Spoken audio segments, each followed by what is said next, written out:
if I ask you on camera when you were born? Yeah, that's all right. Okay. You're the only one that will know because I'm very superstitious about my age. Okay. Do I have to tell the truth? No, well, No, I will. Yeah. All right, I'll tell you. I was born in 1927. Yeah, and I just had a birthday, so I'm 88 years old. 88, yeah. Okay. All right, so do the list. Don't put that in there though, No, because they no. may not want to buy the artwork. No. Okay. I was born in Chicago, across the street from where the Chicago fire started, on DeKoven Street, and up the street from there was Ellen Starr, and it was called Hull House. She and her partner had opened this place to take the children who parents were working and bring them into Hull House and teach them the arts and things to help to educate them. Was And they were beautiful Adams, people. right? Jane Addams. Jane Addams, yes. Yeah. Yeah. But was there anything unusual about your birth? Any auspicious signs? No, my mother was scrubbing the floor and I was born. And they had midwives only. And then my cousin, the nun, wrapped me in swaddling clothes, so to speak, and brought me to the priest and had me blessed, hoping that I would become a priest. But she never, ever forgot my birthday. But her blessing lasted me all these years because it certainly helped me to discover Sister Stynesia later.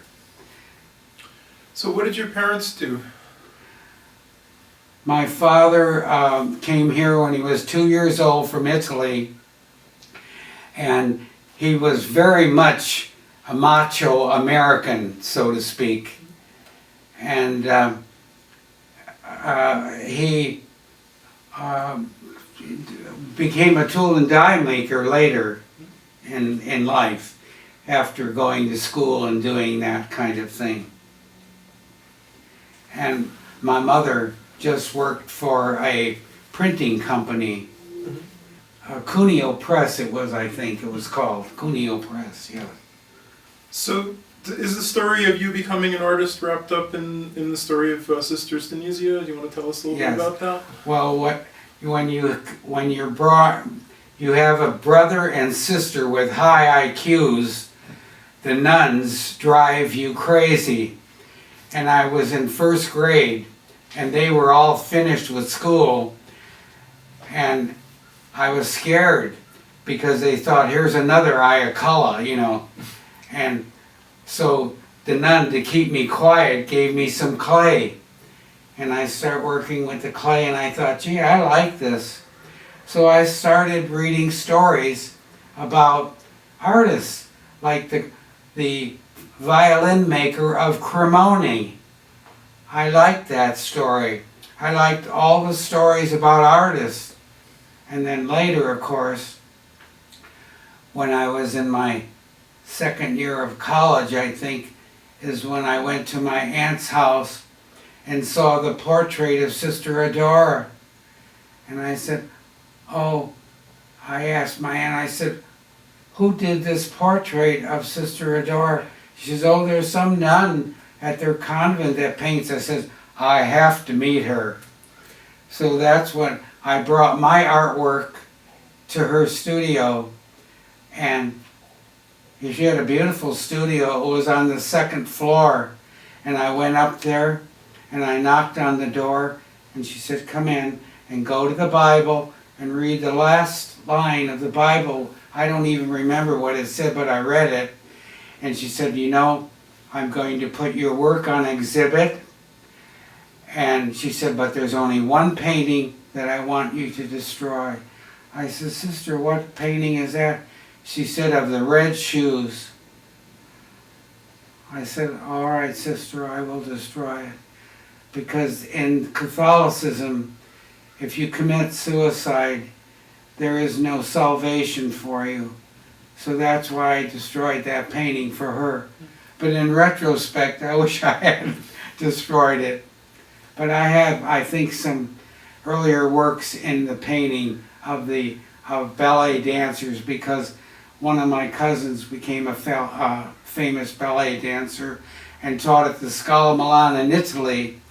But he changed his name from our name, Iaculla in Italian, to Vincenzo Celli, because it was more musical. So I did sculptures of my relatives that were famous, except Paul. He's the only one, the photographer, who did not change his name, kept his name Paul Caponegro. This is Dad's sword. Just a minute, where is it? Here it is, yeah. This is my father's sword. Yep. That he brought, I think that was the one that he brought from the, he was stationed in Ethiopia, of all places. So this is in the Italian army in the Yeah, 1920s? when Mussolini was there. I told him, "Are you kidding? How'd they do that to you?" He said, "Oh, they did just..." But he wasn't a citizen until after my sister Della was born. That's why they threw him in the army. He wasn't a citizen. I found that out when he died. See, there's Philip on there. But see, our name in Italian means black hair. But my grandfather had red hair, blue eyes, and very light skinned. So they had to give him a nickname for that, Puloroso. They had to change his name from Caponegro to Puloroso, which means red hair. Yeah. And I loved him dearly. He was so good. He was very calm man. But yet, my uncle that I'm named after was a prize fighter, famous prize fighter, during the early days. He came from Italy out of World War I and survived, and my brother and sister said he was a very kind man. After one of his fights, he would give his shirt off his back. And Uncle Willie is who I'm named after. But after one of his fights, they were celebrating, and he was in a Duesenberg car, and it hit a streetcar, and he was killed. And so my uncles came to my grandfather's house, and they took every saint that was in the house and smashed the windows. I wrote homage to Uncle Willie, and then his real name was Caponegro, middleweight champion, prize fighter. And then on the bottom I've got my name with the date. I did this 2009. Yeah, and here he is. Yeah, hold him up right there. Yeah, this is, I only had a picture of him in the newspaper. I have the newspapers somewhere in one of the drawers. And then my cousin, the famous ballet dancer, I'll get that. Here it is. Okay. Vincenzo Celli, and here is his real name he changed. And I put down the Scala Milan ballet master in 1926. Homage, and I did it. There it is. So these are bronze? Yes, these are bronze. Okay. Okay. And me, a war protester of all things, but because I won the scholarship when I was in grammar school, after we moved from Chinatown to Lexington Street in Chicago, and I went to Resurrection Parish, I had a good voice, so they put me in the choir, And from that, after being in the choir for a couple of years, I got a scholarship to St. Mel High School, which was of all things a military school for me, the war protester. But I thought, well, I'll try it out. I'm getting this free, you know. But I was always in trouble with military. I couldn't hack that. But I did it. Yeah. But I learned a lot too at that school. I learned discipline, but I always had extra drill up and down with an M1 rifle on my shoulder, walking from the first floor to the attic, up and down after school for an hour or two. Yeah, that's the Catholic school, you know. Real tough on us. But you learn discipline, I'll tell you that much, boy. But I never told my parents that on graduation day, the brother director brought me into the office and said, you know that you are not going to graduate unless you get a credit in the military. And I thought, big deal, I'm on the honor roll and you're going to do this to me? I didn't believe him. So when I was time for graduation, my parents, that's the only time they came to church. I went up and I got my diploma and I opened it up and it read on there, you did not fulfill your requirements, you have to come back to school. I never told my parents. I went home, we had, you know, our celebration, and then in the morning I would tell my dad, Dad, you know, I want to go horseback riding today. Could you give me a quarter? And he said, okay, here's a quarter. He didn't know I had to go to school and make up and get on the streetcar and keep doing that for 2 months until I made up the credit. Yeah, then, you know, I would do that. But I did the art school and my dad didn't know what I was doing, all of this stuff.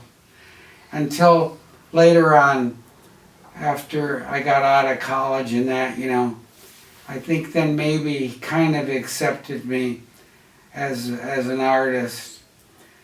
But my mother died and he married, God forbid, but he did. He married the first commander in the history of our country in the Coast Guard, and her name was Marietta Murphy. She knew Eleanor Roosevelt, the whole schmear, a very intelligent woman, but our auras did not mix at all. She made me kiss the Blarney Stone, and I understand that everybody pees on it. So, you know, I had to put up, thank God I didn't have to live with her, because our auras didn't mix at all. Yeah, yeah. So I did my artwork ever since I've been in first grade, all the time. That's why I have such a big inventory of stuff. But I never planned, you see, I never thought about selling it. That's why my dad didn't want me to be an artist. He said, you don't know the value of $1. So, but I just kept doing the artwork all the time. But I got a lot of my artist students into art school. Now, you know James Franco, the director. Well, I got Tom Franco into art school. Yeah, and he was a good student of mine. He was a good student.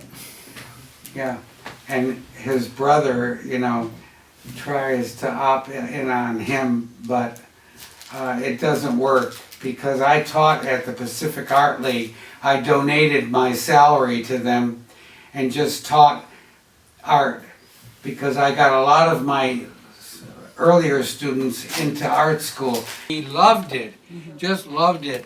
Got good eye, I said, yeah. That was good. This I carved for my dad. I carved it for him. I found the wood and then I carved this for him because he was going to need a cane. Did he use it? And I put all these little things on it for him. Oh. Yeah. So did he value you being an artist? Not until the end, I think. To Dad, love your son, Bill. 1973, I did this for him. Yes. I got a lot of my students into art school because to me, I thought, my God, look, I'm getting paid for this and I'm doing what I want to do. Where did you go to school? I went to St. Mill High School, and then I went to DePaul University, and I also went to the Art Institute of Chicago, the American Academy of Art, and San Jose State. My cousin, the famous photographer, sent me that, one of his works, Paul Caponegro. These are the self-portrait of me there that I did right there, and it's a monotype. Because I made all my handmade paper myself. I have my machinery and everything. Like your shirt, if it's cotton, 100% cotton, that's acid free. I could throw it in there, grind it all up and make a sheet of paper out of it, see. But, you know, I love cheating and breaking the rules. I just absolutely do. In fact, they did a whole show on breaking the rules in art. I love that. Yeah, that's wonderful. Because when I was growing up, there was a woman on the radio that used to say, Aunt Jenny, if you can measure, you can bake. Baloney. If you can cheat, you can bake if you know what you're doing. And that's what I did. I always liked to cheat on that. So I bought this big blender and I started throwing stuff in there and chopping it up, and I made my own paper and stuff, you know.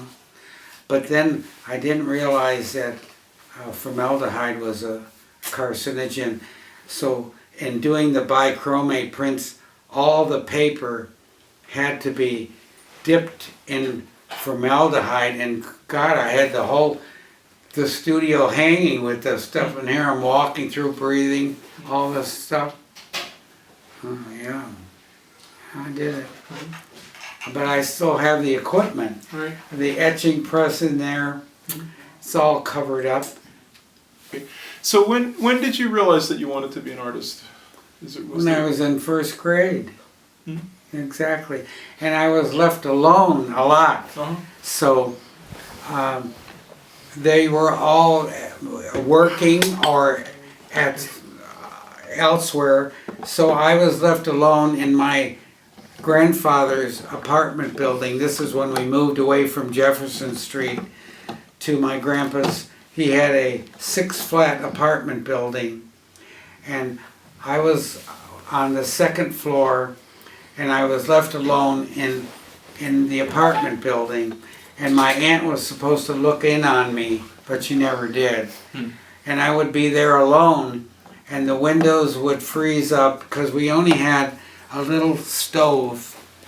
It was like a little tiny stove, and then when the coals would burn down, then it would be cold. And then my sister, she was the first one home, my sister Ruth, then she would put the fire on and we would have some heat again.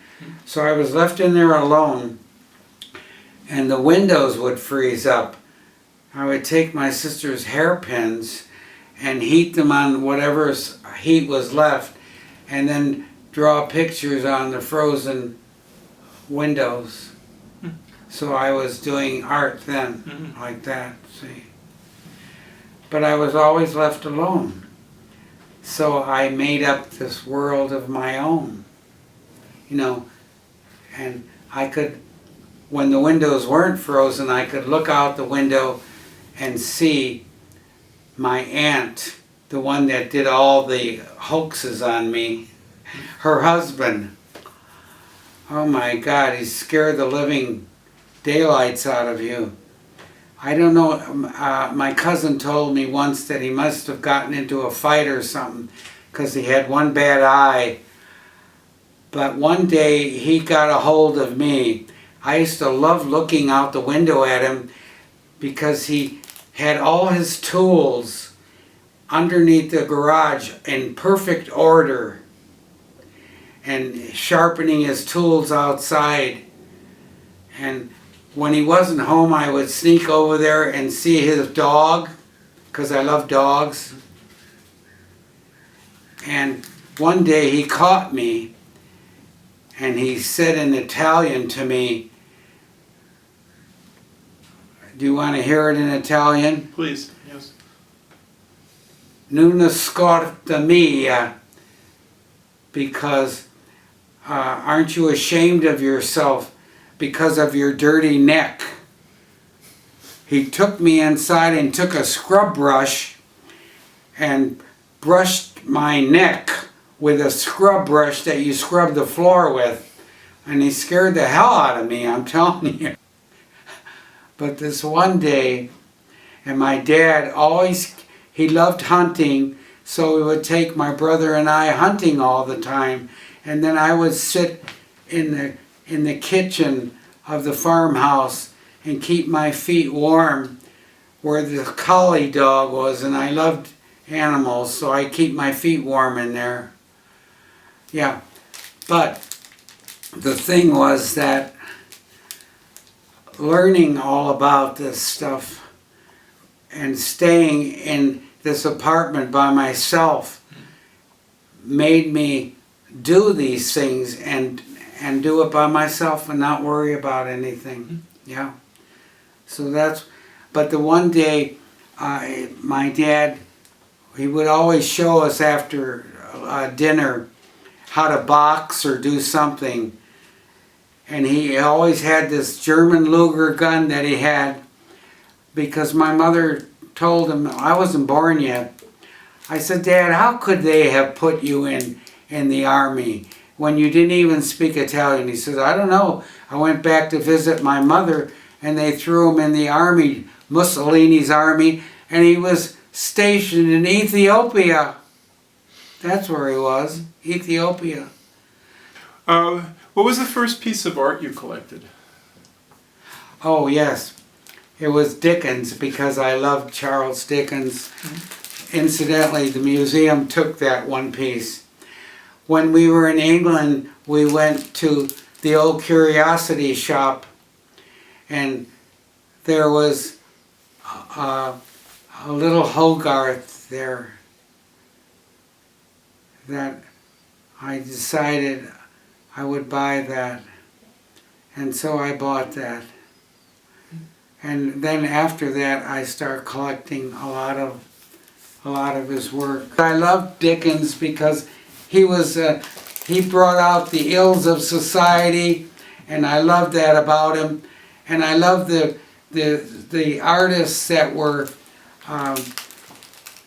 that did this kind of thing, you know, that showed that there wasn't all good in the high class people. So, can I ask you about your the medallion you're wearing?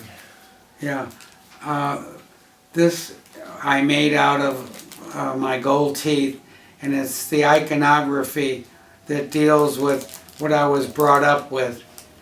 My aunts, with all their superstitions and things, because they were born below Pompeii, and the town that they lived in, at one time the Etruscans were there, and then the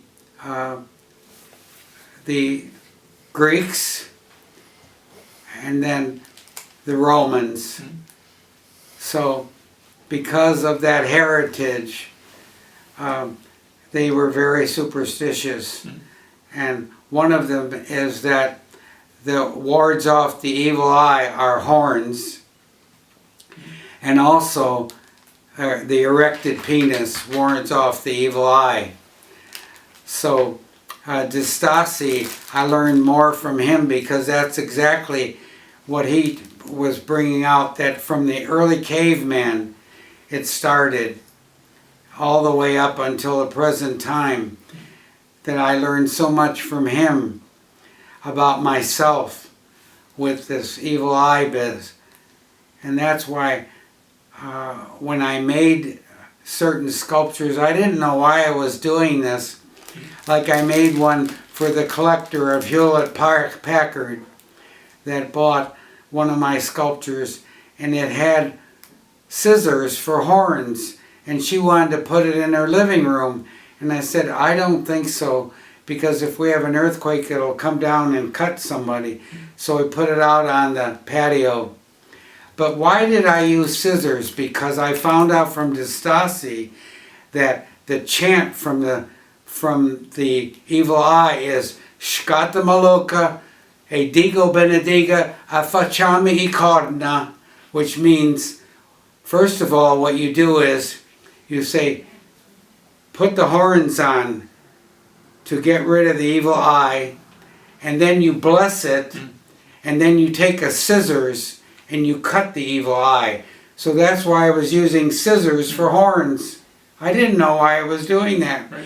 So a lot of my work has horns on it in some way or another, even if I sheared them off. When you look at that sculpture, that one that's in Los Altos, look at it closely and you'll see that it's got horns that were slivered off. Yeah. So that's what I learned from Distasi. So I'm just going to ask you who your principal influence was, if you can narrow it down to one thing or one thing that comes to mind. I really like the satirical artists, but I have to say that Turner is one that really got to me a lot. And I was very surprised because when I was at the Art Institute in Chicago, they never even mentioned him. It was like he didn't even exist. And I'm surprised because my cousin that's in the arts too, the opera singer, now said that there's a big painting. I said, please make a copy of it for me. Because when I went there, they didn't even mention him. I was surprised completely on that. And yet, it must have been in me somewhere because I bought them. I bought those prints. And I'd forgotten that I'd bought them. Yeah. Yeah. I loved him a lot because when I went to the island of Guernsey and I saw his work, I said, he used to go to the seashore there because when he went to Guernsey, he was escaping the Germans that were coming in. And so he would be safe there. And I actually went into his house and studio, but he used to go to the seashore and pick up stuff that would be washed in. And I saw that stuff and I loved his work a lot, yeah. So I was influenced a lot by these people. If you were forced to label yourself and situate yourself in art history, where would you put yourself? What would you call yourself? I would it's call. A horrible question, but yeah, I know. Yeah. But I would put myself as one that breaks the rules in art. I love doing that. Yeah. I don't like to be just like everybody else. I want to be myself. And it's hard, I know, because you are influenced by other people. You're influenced by them. But I like breaking those rules in art. I really do. Yeah, like, you see what I taught my students. Look at this. It looks like bronze, doesn't it? But it isn't. It's what I taught them. I taught them, you don't have to go to the foundry and do all this stuff. I'll teach you how to put a real patina on it, which I did. And there's a real patina on that, and then it's patinaed with acid and everything. But they don't have to spend all the money doing that. Right. What is the metal though? There is no metal in it. This is not metal. Okay. It's all clay. It's clay. Okay, clay. It's not even glazed. It's stoneware that I had them use. And then after it's fired to a high firing. Then we put the different metals and patinas on them, and I showed them how to do it with acid and stuff, and wax. Yeah, I love that. That's me. Is changing the rules of art. Yeah. See, if you just do one thing in art, it's almost better in a way. But I didn't like that. I just loved doing everything. And that's what I did. Yeah. I did what my heart dictated me to do.